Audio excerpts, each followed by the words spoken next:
The call came seconds after the cameras stopped flashing. My daughter lay crumpled at the bottom of the courthouse stairs. Her knees bloodied, her lips split. And the police chief's son stood above her, smiling for the reporters like it was theater. Then my phone rang. His father's voice slithered through. "My son is untouchable. I know the judge. Drop the case or I'll kill you in a false shooting."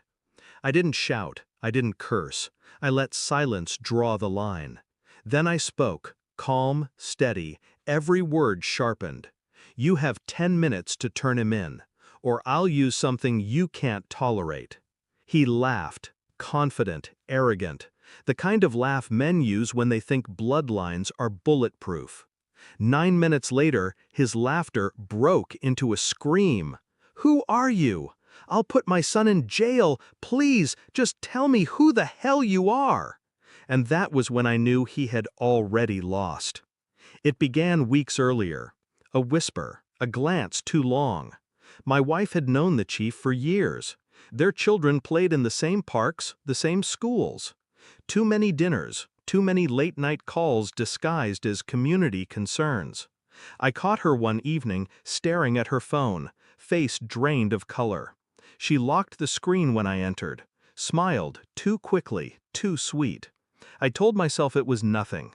I told myself marriages bend, but don't break. Yet, beneath the surface, a quiet dread began clawing its way up. Then the incident at school. My daughter shoved into lockers. Bruises she explained away.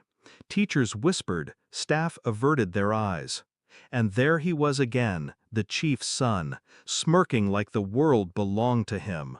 When I asked my wife to press charges, her response cut deeper than the bruises.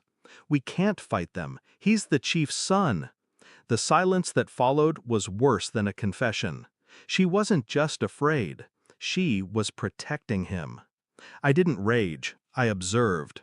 At night, I traced her phone records. Anonymous numbers routed through encrypted apps. Calls that lasted minutes, always late, always hidden. Her bank account showed unexplained deposits, small, spread across months, like hush money disguised as charity. I began digging into the chief's world. His son's sealed arrests, scrubbed from public record. Assaults silenced. Witnesses paid. Judges owned. My wife's name kept surfacing, tied through fundraisers, community outreach. She wasn't just complicit, she was currency. The betrayal grew sharper with every file, every screenshot, every whisper I pieced together. I wasn't just fighting corruption, I was living in its bed. At home, I remained calm, kissed her cheek, tucked my children in. But inside, I was charting every step to dismantle the world they built together. The final piece came quietly. A recording, her voice on the line, pleading with the chief. "Keep him safe, you promised. I've done everything you asked." Not his wife, not his ally, his accomplice. The ground didn't fall from beneath me. It crystallized. Every lie she told, every bruise on my daughter, every smirk from his son, suddenly aligned. That night, I slid the file across the kitchen table. Phone logs, bank transfers, the recording. She read in silence, lips trembling. When her eyes lifted, they were wet with fear, not guilt. I asked one question: how long? Her answer broke without sound, and I knew. She had traded my family's safety for his protection.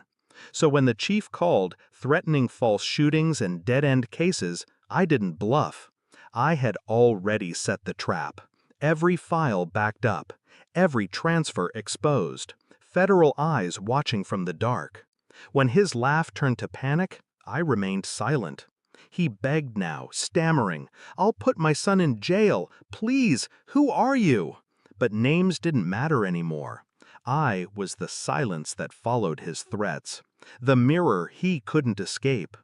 The next morning, headlines screamed.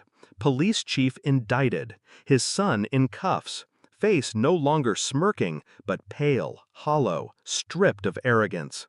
And my wife, she couldn't even meet my eyes. The house feels quieter now. Not peaceful, empty. I don't rage at her. I don't ask why.